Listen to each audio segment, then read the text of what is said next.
स्वागत है आप लोग का यूपीपीएससी मेंटर ग्रुप पे। आज हमारा तीसरा लेक्चर है, अर्थात हम जो कहें कि इससे पहले पार्ट 1 और पार्ट 2 डाउनलोड कर रखा है, मतलब अपलोड कर रखा है यूट्यूब पे। अगर नहीं देखा होगा तो उसे देख लीजिएगा। और साथ ही साथ हमने टेलीग्राम ग्रुप पे इस पीडीएफ को भी डाल दिया है कि आप लोग पढ़ने उसे इजीली पढ़ सकते हैं, वहां से रिविजन क्विक कर सकते हैं। अभी तो हम लोग वन लाइनर चल रहे हैं, उसके बाद टॉपिक वाइज जो हॉट टॉपिक होंगे उस टॉपिक को उठाएंगे और उस टॉपिक के इर्द गिर्द 360 घूम जाएंगे कि यहाँ से क्या क्वेश्चन बन सकते हैं, वो सारे देखा जाएगा। फिलहाल अभी तो वन लाइनर पे स्टिक रहते हैं। देखो, पहला क्वेश्चन है जो आप मेंस में भी यूज कर सकते हो। इंडिया एजिंग रिपोर्ट जारी किया गया 2023। तो 2050 तक भारत की कुल आबादी कितनी परसेंट वृद्धि हो जाएगी? ध्यान रखना, 2050 तक भारत की कुल आबादी का 20% वृद्ध जनसंख्या हो जाएगी, 20%। और ये इंडिकेट करता है कि आने वाले भविष्य में भारत के ऊपर लोड सामाजिक कल्याण डिपार्टमेंट या मंत्रालय पे ज्यादा लोड बढ़ेगा। ठीक है, अभी युवा जनरेशन है, पॉपुलेशन है, उसका जितना लाभ उठा सकती है भारत उठा ले। नेक्स्ट क्वेश्चन है कि ये प्रोजेक्ट उद्भव क्या है? तो ये भारतीय सेना द्वारा लॉन्च किया गया प्रोजेक्ट उद्भव है। इसका उद्देश्य ये है कि जो भारतीय ग्रंथों में पाई जाने वाली युद्ध रणनीतियां, ध्यान रखना, जो युद्ध की रणनीतियां हैं उनको खोजना। तो जो भी हमारे भारतीय ग्रंथों में, पारंपरिक ग्रंथों में, ट्रेडिशनल ग्रंथों में जो युद्ध की रणनीतियां पाई जाती थी उनको खोजना, ये भारतीय सेना द्वारा लॉन्च किया गया है प्रोजेक्ट उद्भव, इसी के तहत किया जाएगा। ठीक है, नेक्स्ट क्वेश्चन कि अभी हाल ही में दादा साहब फाल्के अवार्ड दिया गया, कौन से ईयर का दिया गया? तो 2021 का दिया गया। और किसे दिया गया? वहीदा रहमान को दिया गया। 2021 का, ध्यान रखना, 21 का दिया गया। तो ये दादा साहब फाल्के अवार्ड कब से स्टार्ट किया गया? तो याद रखना, सर्वप्रथम ये 1969 में देविका रानी को पहला दादा साहब फाल्के अवार्ड दिया गया है। कब? 1969 को। और किसके द्वारा ये दादा साहब फाल्के अवार्ड दिया जाता है? वेरी इंपॉर्टेंट, केंद्रीय सूचना और प्रसारण मंत्रालय द्वारा ये दिया जाता है दादा साहब फाल्के अवार्ड। अगर देखा जाए विगत 19-20 का, तो किसे मिला है? तो 2019 का रजनीकांत को मिला है, 2020 का आशा पारेख है। ध्यान रखना कि क्वेश्चन जब भी आएगा ईयर जरूर देख लेना। अगर 19 पूछे तो रजनीकांत आंसर हो जाएगा, 20 हो जाएगा, 20 पूछे तो आशा पारेख, और 21 पूछे तो वहीदा रहमान। ठीक है, नेक्स्ट क्वेश्चन है कि हाप्लोक्लास्ट नीलगिरिनस ये है क्या? तो देखो, ये एक विषैली पॉइजनस मकड़ी है, स्पाइडर है, जो कहाँ पाई जाती है? पश्चिमी घाट, वेस्टर्न घाट में पाई जाती है। ठीक है ना, वेस्टर्न घाट में पाई जाती है। नेक्स्ट क्वेश्चन, ये लोहनक झील वेरी वेरी इंपॉर्टेंट। पहले तो ये पूछा जाए कि लोहनक झील है क्या? तो ये सिक्किम में है। और कैसा झील है? ये ग्लेशियर लेक है। तो अभी हाल ही में अक्टूबर मंथ में क्यों न्यूज में रहा? तो यहाँ पे बादल फटने की घटना हुई थी लोहनक झील में, इसलिए न्यूज में रहा। तो ये ध्यान रखना, लोहनक झील। एक नेक्स्ट क्वेश्चन है कि बोजन्ना कोंडा स्थल अभी हाल ही में न्यूज में रहा। कहाँ का है? आंध्र प्रदेश का बोजन्ना कोंडा स्थल न्यूज में रहा। तो ये किससे जुड़ा हुआ है? बोजन्ना कोंडा स्थल गुप्त काल से संबंधित है और बौद्ध धर्म से संबंधित ये स्थल है बोजन्ना कोंडा। कहाँ है? आंध्र प्रदेश में, ध्यान रखना। उद्दनगुडी पनागरू पट्टी, यार इसको बोलना था, गुड़ बोल देते। जानते हो, पाम गुड़ होता है, पाम गुड़, जगरी पाम गुड़ को ही ये बोला जाता है उड्डनगुडी पनागरू पट्टी। ये इसको जीआई टैग दिया गया है। ये कहाँ का जीआई टैग है? ये तमिलनाडु में ये पाम गुड़ को जीआई टैग मिला है, जिसका नाम है उद्दनगुडी पनागरू पट्टी। क्लियर? नेक्स्ट क्वेश्चन है कि विश्व की सबसे ऊंची नटराज प्रतिमा कहाँ बनाई गई है? नटराज प्रतिमा, ठीक है, तो विश्व की सबसे ऊंची नटराज प्रतिमा नई दिल्ली में बनाई गई है। भारतीय भाषा उत्सव कार्यक्रम कहाँ पे हुआ? भारतीय भाषा उत्सव कार्यक्रम कहाँ पे हुआ? वेरी इंपॉर्टेंट, मार्क करके रखना, लखनऊ में हुआ। नेक्स्ट क्वेश्चन है कि भूसान जो बुसान फिल्म फेस्टिवल में स्कूप के लिए नामांकन किसको किया गया, तो जो करिश्मा तन्ना है उनको नामांकित किया गया। बुसान फिल्म फेस्टिवल में स्कूप के लिए किसको नामांकन किया गया, जो अभिनेत्री हैं करिश्मा तन्ना उनको नामांकित किया गया। नेक्स्ट आप लोग को हो सकता है थोड़ा सा साफ नहीं दिख रहा होगा, बट मैं पढ़ दे रहा हूं, आप लोग उसे समझने की कोशिश करिए कि स्वैच्छिक रक्तदान में विश्व रिकॉर्ड किस राज्य ने अभी हाल ही में किया। स्वैच्छिक रूप से मतलब स्वैच्छिक रूप से रक्तदान में विश्व रिकॉर्ड बना है, और किस राज्य ने बनाया, तो उत्तराखंड राज्य ने ये विश्व रिकॉर्ड बनाया। अंतरराष्ट्रीय होम टेक्सटाइल शिखर सम्मेलन कहाँ पे आयोजित हुआ, वेरी वेरी इंपॉर्टेंट, कि अंतरराष्ट्रीय होम टेक्सटाइल शिखर सम्मेलन कहाँ पे हुआ, वाराणसी में हुआ। ये ध्यान रखना इस बात को। अभी हाल ही में उत्तर प्रदेश न्यूज में रहा, अक्टूबर मंथ में देखा जाए तो क्यों न्यूज में रहा, तो पहला कि उत्तर प्रदेश एकीकृत आयुष बोर्ड का गठन किया है। तो उत्तर प्रदेश ने क्या किया है, इंटीग्रेटेड आयुष बोर्ड का गठन किया है, पहली बात। दूसरा, इसने गोंडा में बनटांगिया ग्राम परीक्षण केंद्र स्थापित किया है। गोंडा में बनटांगिया ग्राम प्रशिक्षण केंद्र स्थापित करने की बात अनाउंस घोषणा किया है। दूसरा, नेक्स्ट कि अयोध्या में मंदिर संग्रहालय बनाने की बात हो रही है, और वेरी इंपॉर्टेंट क्वेश्चन कि मंदिर संग्रहालय कहाँ पे बनाया जाएगा, ये अयोध्या में बनाया जाएगा। और सबसे पहले बार ई ऑफिस सिस्टम लागू किया गया, तो कहाँ से स्टार्ट किया गया, उत्तर प्रदेश में कन्नौज से स्टार्ट किया गया। तो ये ध्यान रखना इस पे। अगर वही देख लें तो कैंसर के मामलों में उत्तर प्रदेश क्या है, शीर्ष पे है। तो इस बात को जो उत्तर प्रदेश से बताए हैं रिलेटेड, ये ध्यान रखना। विश्व में सर्वाधिक ऊंचाई पे फैशन शो किया गया। अभी हाल ही में विश्व में सर्वाधिक ऊंचाई पे, विश्व के सबसे सर्वाधिक ऊंचाई पे क्या किया गया, फैशन शो किया गया। कहाँ पे किया गया, उमलिंग ला फैशन रन किया गया। कहाँ पे, लद्दाख में किया गया। उमलिंग ला दर्रा है, कहाँ पे है, लद्दाख में है, वहां पे किया गया। ठीक है। सॉरी। देश का पहला दिव्यांग खेल सेंटर कहाँ पे बनाया गया, वेरी वेरी इंपॉर्टेंट क्वेश्चन, कि देश का पहला दिव्यांग खेल सेंटर जिसका नाम है अटल बिहारी वाजपेयी दिव्यांग स्पोर्ट सेंटर, ये कहाँ पे बनाया गया, ग्वालियर में बनाया गया। वेरी इंपॉर्टेंट क्वेश्चन कि देश का पहला दिव्यांग खेल सेंटर है, कहाँ पे बनाया गया, ग्वालियर में बनाया गया, और उसका नाम भी याद रखेंगे। नेक्स्ट है कि देश का पहला कार्टोग्राफिक म्यूजियम। कार्टोग्राफिक म्यूजियम का मतलब क्या, जो मानचित्र कला से, जिसमें मानचित्र कला को क्या किया जाता है, म्यूजियम के रूप में रखा जाता है। ये कार्टोग्राफिक म्यूजियम कहाँ पे स्टैब्लिश किया गया, कहाँ पे, तो मंसूरी में, मंसूरी बोल रहे हैं, मसूरी में। ये कहाँ पे, उत्तराखंड। ठीक है। तो देश का पहला कार्टोग्राफिक म्यूजियम मसूरी में खोला जाएगा। देश का पहला सोलर रूफ साइकिलिंग ट्रैक बनाया गया, वेरी इंपॉर्टेंट। देश का ये पहला है सोलर रूफ साइकिलिंग ट्रैक, कहाँ पे बनाया गया, ये हेल्दी वे के नाम से बनाया गया, तेलंगाना हैदराबाद में। क्लियर। नेक्स्ट है कि एक साइकिल मिशन है, साइकिल मिशन। ये साइकिल मिशन किसके द्वारा लॉन्च किया गया और है क्या ये, तो साइकिल मिशन, ध्यान रखना, साइकिल मिशन, साइकिल मतलब पागलपन से नहीं है, यहाँ पे साइकिल मिशन नासा द्वारा, ये नासा का मिशन है। और दूसरी बात है कि एक साइकिल एस्टेरॉयड है, उसको अध्ययन करने के लिए ये मिशन बनाया गया है या लॉन्च किया गया है। तो साइकिल मिशन किसके द्वारा लॉन्च किया जा रहा है, नासा के द्वारा, और किसके अध्ययन के लिए, साइकिल एस्टेरॉयड के लिए। ध्यान रखना कि साइकिल एक एस्टेरॉयड है।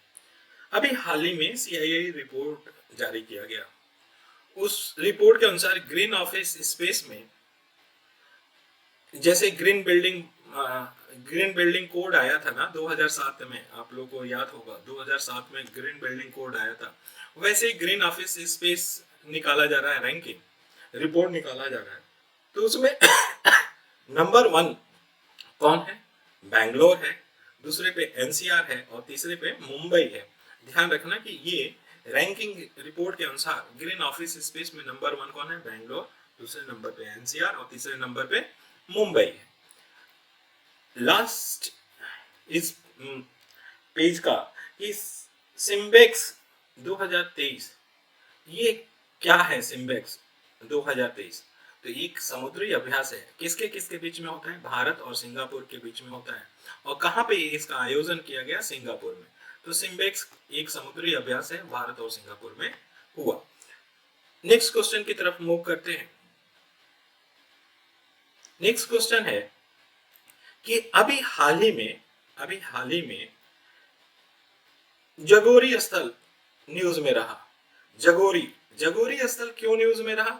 तो भाई ये जगोरी स्थल, पहली बात तो ये ग्रीस में है और ये यूनेस्को की विश्व विरासत सूची में शामिल कर लिया गया है जगोरी स्थल। तो ध्यान रखना, जगोरी स्थल किससे रिलेटेड है? ग्रीस से। नेक्स्ट वेरी इंपॉर्टेंट क्वेश्चन, देश की पहली ग्रीन हाइड्रोजन फ्यूल सेल बस चलाया गया। हाइड्रोजन फ्यूल सेल बस चलाया गया, लॉन्च किया गया, कहां से? तो नई दिल्ली से। वहीं पहली हाइड्रोजन ट्रेन पूछा जाए तो क्या मारोगे? हरियाणा मारोगे। तो देश की पहली हाइड्रोजन फ्यूल सेल बस कहां पे लॉन्च किया गया? नई दिल्ली से। नेक्स्ट क्वेश्चन, ये भी इंपॉर्टेंट है ईप्री के पर्सपेक्टिव से, कि भारत ड्रोन शक्ति शो 2023 आयोजित किया गया। कहां पे किया गया? गाजियाबाद के हिंडन एयरबेस पे आयोजित किया गया भारत ड्रोन शक्ति शो। नेक्स्ट है कि युद्ध अभ्यास एक्सरसाइज किसके किसके बीच में होता है? युद्ध अभ्यास एक्सरसाइज, ठीक है, ये भारत और यूएस के बीच में होता है। और कहां पे हो रहा है? अलास्का में हो रहा है। नेक्स्ट है कि भारत का पहला 3D प्रिंटेड पोस्ट ऑफिस कहां पे? ये बहुत पहले से सुनने आ रहे हो कि भारत का पहला 3D प्रिंटेड पोस्ट ऑफिस कहां पे है? बेंगलुरु में है। ठीक। नेक्स्ट क्वेश्चन, कि जीआई टैग अभी हाल ही में दिया गया है किसको? तो खामती चावल और तांगसा कपड़े को। ध्यान रखना, खामती चावल और तांगसा कपड़े को, ये कहां का है? तो अरुणाचल प्रदेश का है। जीआई टैग अभी मिला है खामती चावल और तांगसा कपड़े, जो अरुणाचल प्रदेश से रिलेटेड है। नेक्स्ट, कि इंडियन ओशन रिम एसोसिएशन, ये जो अभी सम्मेलन होगा, इंडियन ओशन रिम एसोसिएशन का सम्मेलन अक्टूबर 2023 में आयोजित किया जाएगा। मेजबानी किया जाएगा किसके द्वारा? तो ध्यान रखना, श्रीलंका के द्वारा किया जाएगा। अध्यक्षता किसके द्वारा किया जाएगा? श्रीलंका के द्वारा। नेक्स्ट, कि जो 8वां ब्रिक्स अंतरराष्ट्रीय प्रतिस्पर्धा सम्मेलन है, वो कहां पे आयोजित किया गया? ध्यान रखना, 8वां ब्रिक्स अंतरराष्ट्रीय प्रतिस्पर्धा सम्मेलन नई दिल्ली में आयोजित किया गया। श्रेष्ठ योजना, अभी हाल ही में सेंट्रल गवर्नमेंट ने या केंद्र शासन ने, सेंट्रल गवर्नमेंट ने क्या किया? श्रेष्ठ योजना लॉन्च किया। ये श्रेष्ठ योजना किससे रिलेटेड है? वेरी इंपॉर्टेंट क्वेश्चन, कि ये श्रेष्ठ का अगर फुल फॉर्म देखें तो scheme for residential education for student in high school in targeted area. High school के बच्चों के लिए टारगेटेड एरिया में रेजिडेंशियल एजुकेशन देने का ये योजना है, श्रेष्ठ योजना। ध्यान रखना, और ये श्रेष्ठ योजना किसके द्वारा, किस मंत्रालय के द्वारा लॉन्च किया गया? ये भी बहुत इंपॉर्टेंट है। केंद्रीय सामाजिक न्याय एवं अधिकारिता मंत्रालय के द्वारा ये लॉन्च किया गया है। ठीक है ना। ये योजना क्या है? ये श्रेष्ठ योजना आवासीय शिक्षा योजना है। ये जो भी एससी हैं, एससी के सबसे गरीब छात्रों के लिए गुणवत्तापूर्ण शिक्षा का अवसर प्रदान करना इसका मुख्य उद्देश्य के रूप में देखा जा सकता है।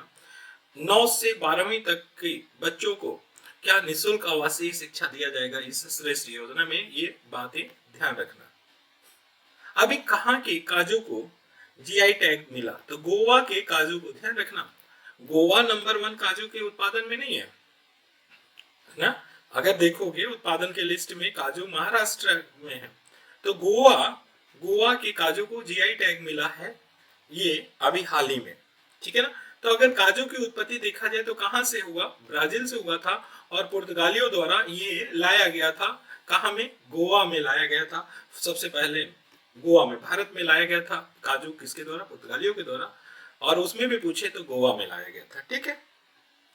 नेक्स्ट, अभी वेरी इंपॉर्टेंट याद रखना कि सघन मिशन इंद्रधनुष 5.0 स्टार्ट किया गया अभी 5.0। तो ये किससे रिलेटेड है? टीकाकरण अभियान है। इससे पहले 4 हो चुके हैं, ये 5वां है। और ये सघन मिशन इंद्रधनुष 5.0 किसके द्वारा लॉन्च किया गया? कौन सा मंत्रालय? तो केंद्रीय स्वास्थ्य और परिवार मंत्रालय द्वारा लॉन्च किया गया। क्लियर। नेक्स्ट क्वेश्चन है कि ये पोन्स क्या है। पोन्स एक टेक्टोनिक प्लेट है, ध्यान रखना। पोन्स क्या है? पोन्स एक टेक्टोनिक प्लेट है जो दक्षिण चीन सागर के नीचे पाया जाता है। एक टेक्टोनिक प्लेट है, वेरी इंपॉर्टेंट कि ये पोन्स है क्या।